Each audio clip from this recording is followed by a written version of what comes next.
So I know sometimes I start talking and I forget to look at the clock. And I just want you to know that I'm the product of 50-minute Catholic Mass,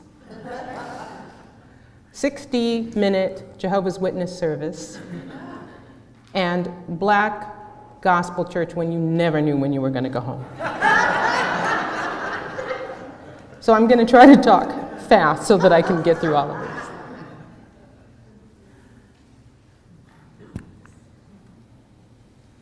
Shall I get us past? There we go. Okay. Most of us have a profound admiration for Martin Luther King Jr. But did you know that during the Civil Rights Movement, most people who identified as white viewed him unfavorably? In fact, he had similar approval ratings to our current president at that time. They viewed him as too radical, that he should have left well enough alone, or maybe what was already worse, bad enough alone. In the peak of May 1963, when Alabama moved the segregation signs from restrooms and drinking fountains and lunch counters, then he had a 41% approval rating.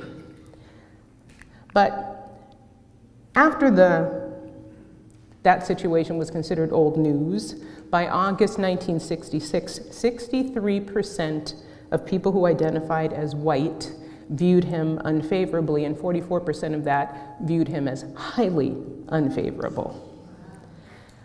But there were other people, especially those who identified as white Americans, who began to learn about King's work and his purpose, who stood in alliance with him, with his dream, with his work, and they did that despite the 63% at that time who were against him.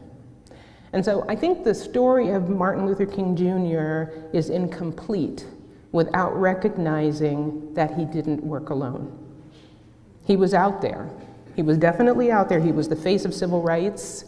He endured a lot, but the story is incomplete without highlighting the lesson and courage of people who stood by his work of justice while the majority of the population at that time was against him. And I say this because, as I mentioned before, we're standing in dimly lit times in which we could simply be silent, or we could stand courageously for our very values and principles. There were many white clergy who opposed Martin Luther King Jr., labeling his civil disobedience as unwise and untimely and a disruption of law and order. Notable opposition from moderate white Alabama clergy he addressed in his letter from Birmingham jail, because they submitted that he needed to just maintain the status quo as it was at that time. And they even used the Bible to defend segregation as being divinely sanctioned, and that status quo relations as they were at that time were divinely ordained. There were some Jewish rabbis who opposed him, feeling that he was too confrontational and that he would hurt Jewish-Christian relations. There were some people who were authors, who criticized his methods, questioned his leadership, challenged his legacy. There were some Jewish people and temples and congregations that avoided controversy about Martin Luther King choosing to be silent due to anti-Semitism and threat of violence. Some evangelists saw King's activism as a threat and worked with the FBI and the National Baptist Convention against him, who were against his work involving direct action.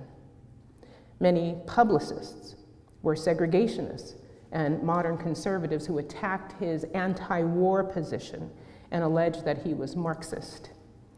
Other critics tried to discredit him by framing him as a flawed figure who hid his radicalism behind sanitized legacy.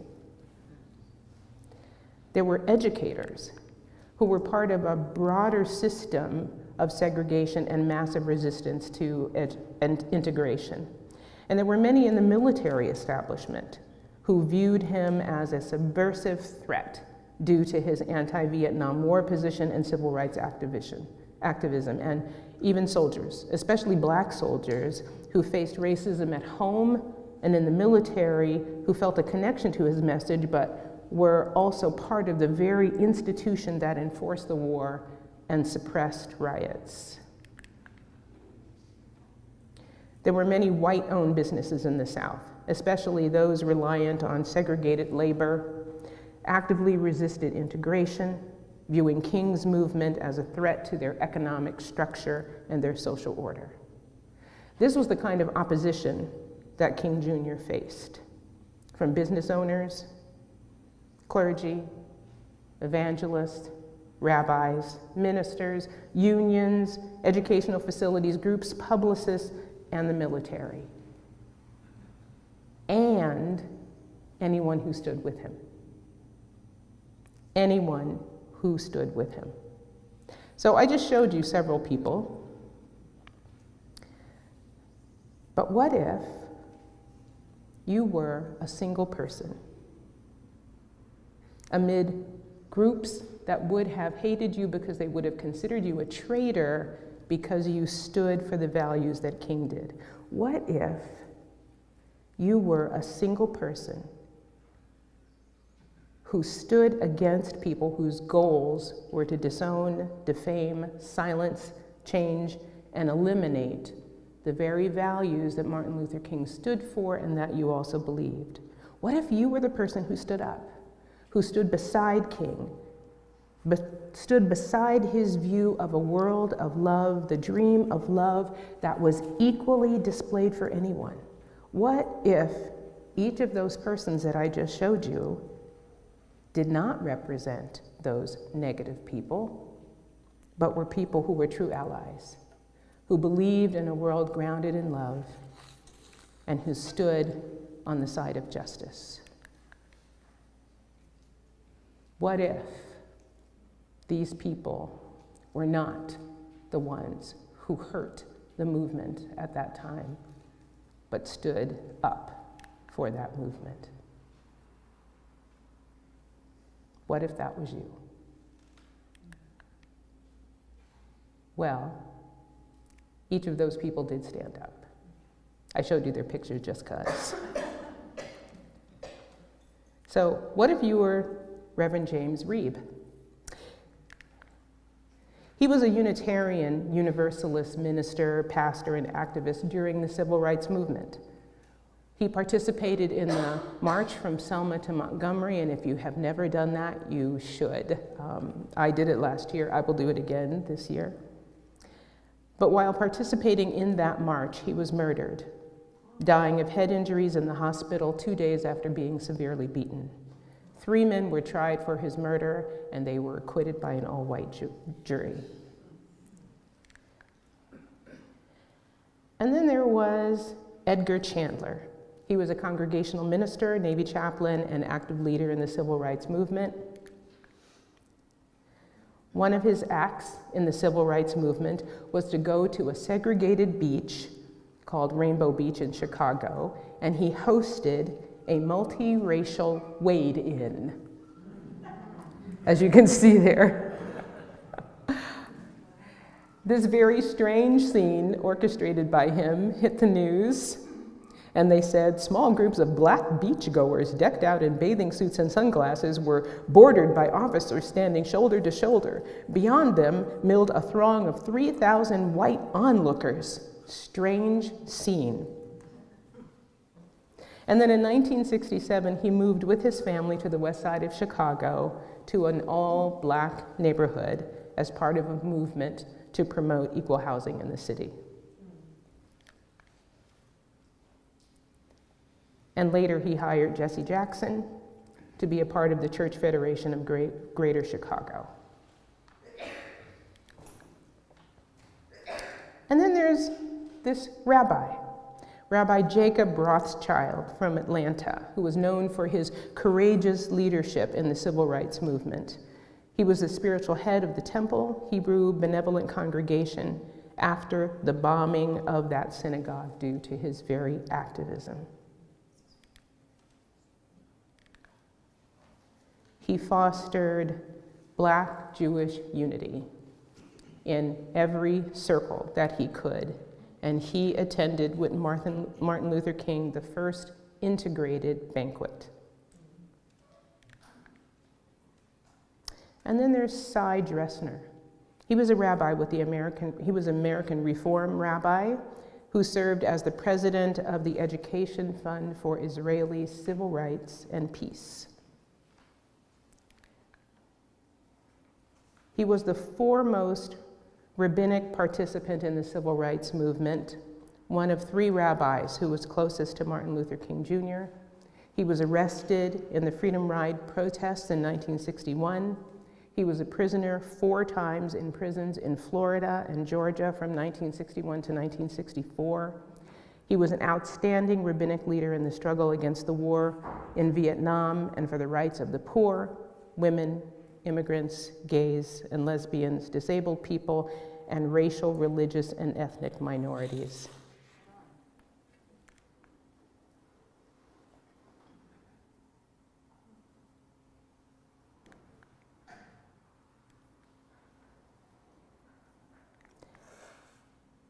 And then there's Rabbi Dressner, who was once dubbed the most arrested rabbi in America. Barack Obama honored him at the White House on the evening before the 50th anniversary celebration of the March on Washington. And then Lillian Smith, she was a white Southern author and activist and was a significant voice in the civil rights movement through her writings. If you've ever heard of Strange Fruit, that was her writing. Killers of the Dream, that was her writing. She fiercely opposed racial segregation, calling it spiritual lynching, despite facing ostracism and threats because she was in the Jim Crow South. And in that area, she hosted interracial meetings. She got input from people, and she published the input in a magazine called The South Today. And she was criticized for not confronting segregation in the way that she needed to, according to people who were against the teachings of MLK. She inspired Martin Luther King and John Lewis at their worst moments to keep their work going. And then there was this guy, you saw him, Billy Graham. Billy Graham, and I'm not going to hold him up in the same way, Billy Graham was viewed as a racial moderate ahead of many evangelicals for integrating his crusades and allowing segregated events, but he was also known as someone who felt that he just couldn't speak out publicly for fear that he would have more pressure and people wouldn't like him. Although he did have a close relationship with Martin Luther King, befriended him, advocated for equality behind the scenes, and he quietly removed segregation ropes in the South and events that he wanted to be able to have segregated. He quietly attempted to bring them together, but he was criticized for not being someone who could confront segregation straight out and more forcefully.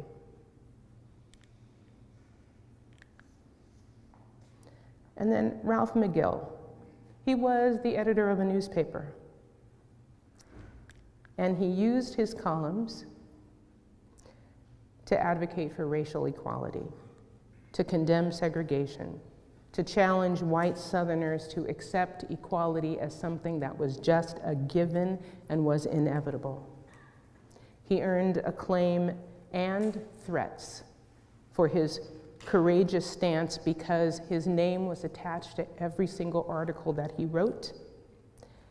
He evolved from writing about separate, not being equal, to becoming a full Black champion for equality and the rights of African Americans.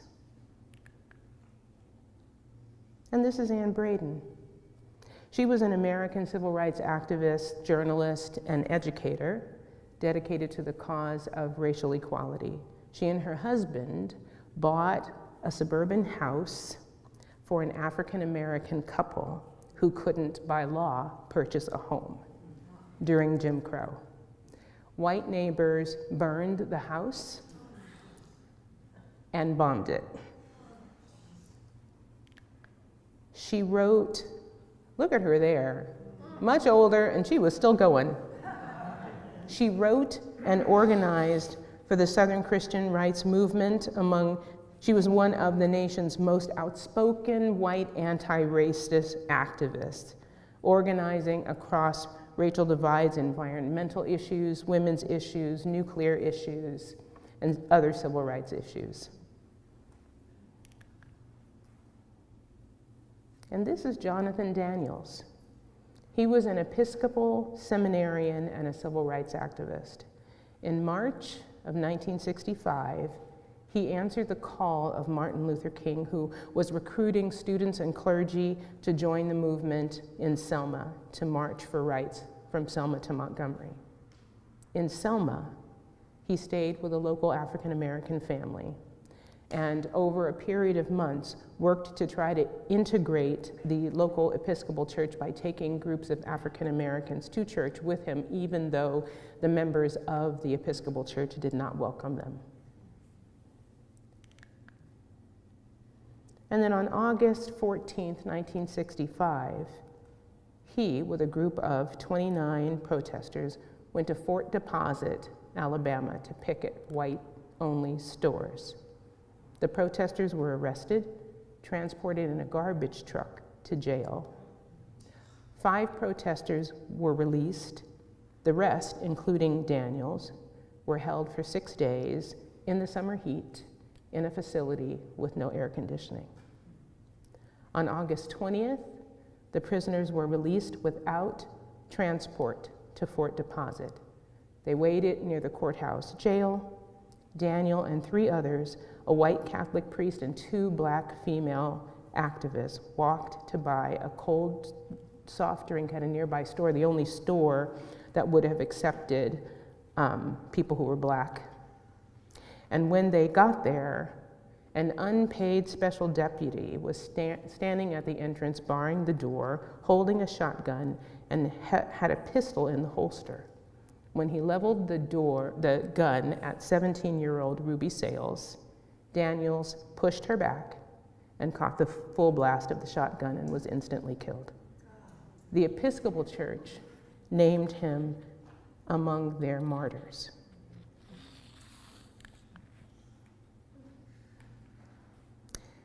And this is Stanley Levinson, who served as King's most trusted advisor, fundraiser, and strategist during the Civil Rights Movement. He helped fund the Southern Christian Leadership Convention, and he helped draft some of King's speeches. He provided financial, tactical, literary support to King, functioning as his chief of staff and helping to professionalize the movement's operation, even though the FBI started to surveil him. His story highlights the often overlooked financial and strategic backbone of the civil rights movement, as well as the government's efforts to undermine civil rights leaders through allegations of communist infiltration. Something, isn't it? But there are others who stood courageously in a completely different way.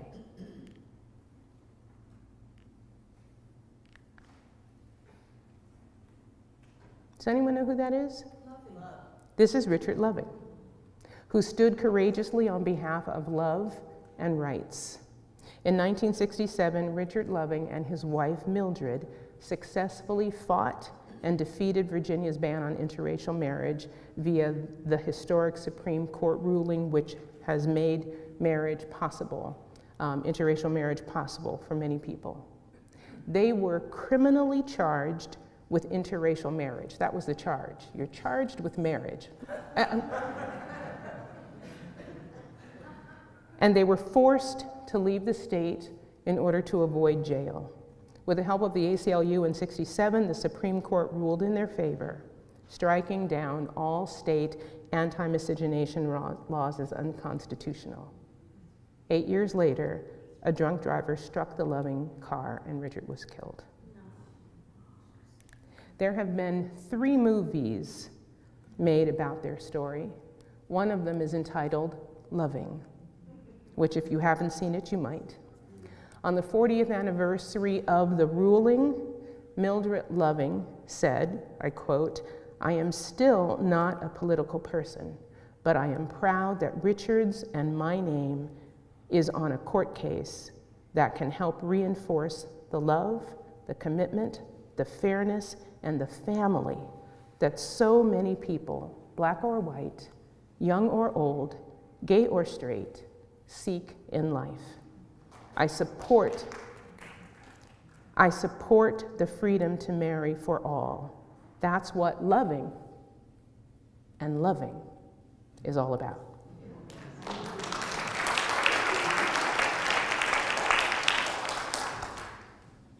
And finally, a man who's been known the world over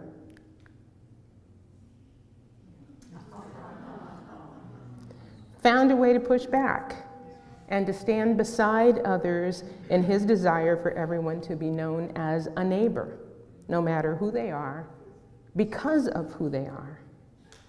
Right at the time when the courts began to allow people to desegregate in public places, Mr. Rogers aired a show in which he pushed the envelope, including an African-American man in his space sharing the same water. And this was the same time that they were trying to decide whether or not they would integrate pools.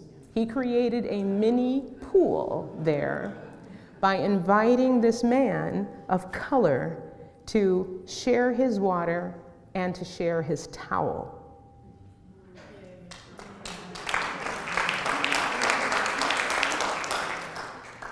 And he got some serious pushback. And when he did, in very Mr. Rogers style, he decided he'd just invite another friend. And they'd do it again. And he'd move on the other side. But he would give the same information. He taught, and now you know what it meant, 1, 4, 3. 1, the letter I. 4, L-O-V-E.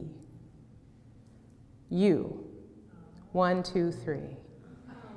And so he presented during this time 1, 4, 3, that it means I love you. And the I love you was unconditional. The I love you was for everyone. And when he first introduced that, many people came to his neighborhood and all of them exchanged 1, 4, 3. I want you to do that right this second. Just turn around to somebody and say 1, 4, 3.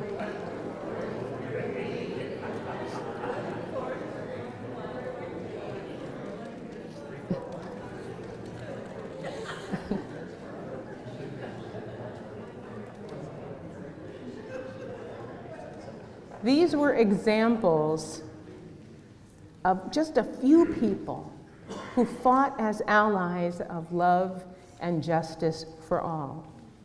They're representatives of people who are still fighting for the values they hold dear. You may have noticed something that is similar to all of them. They all identified as white. But they were just a few of the many people who were white and activists.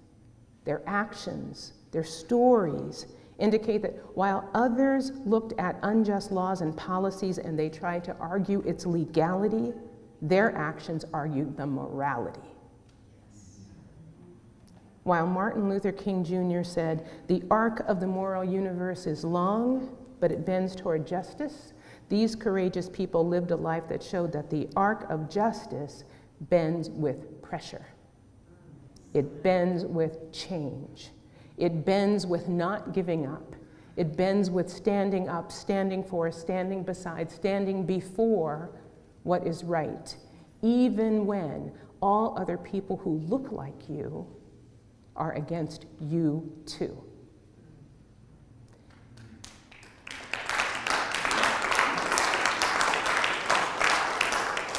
They were against oppression, and anti-oppression is a process of recognizing the impact of race, gender, age, disability, and other things as a system of oppression, and then engaging in practices and behaviors and ways of being that disrupt that disrupt the discrimination.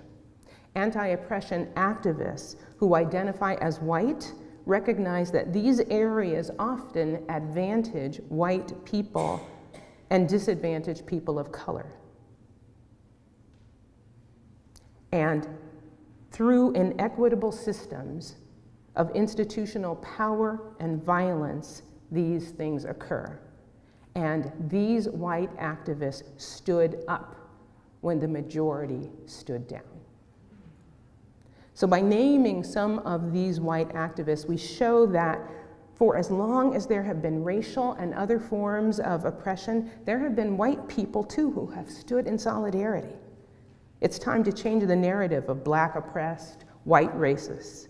It's also white activists and white change makers. And I think that Martin Luther King's dream recognized their part in this momentous work that he did. And these activist allies didn't have the law on their side because at that time, the law was not only against people of color, it was also against anyone who was white who assisted them.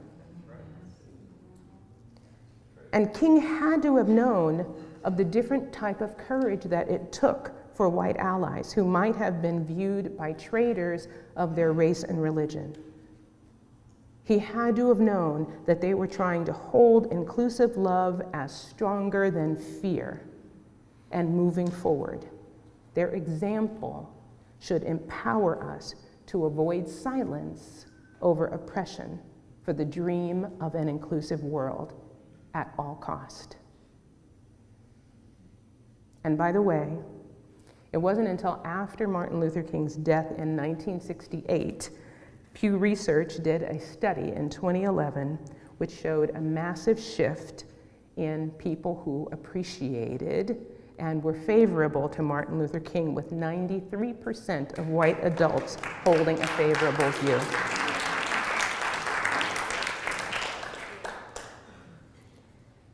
And so I encourage you to look at those examples as models for us when it feels like we're in a dimly lit world and we don't know where to go. That there are people before you, before all of us, who were continually standing by, beside, because they wanted an inclusive world of love. So I'm going to say the affirmation, then I want you to say it to me, and when you get to the last part, turn to somebody and say it again. For the dream of an inclusive world, I stand by you, for you, with you, and beside you, exactly the way you are. Actually, turn around it to everybody and say that together. 1, 4, 3. Ready? So we're going to say the whole thing. We're going to say the whole thing. For the dream of an inclusive world, I stand by you, for you, with you, and beside you, exactly the way you are. 1, 4, 3. And so it is.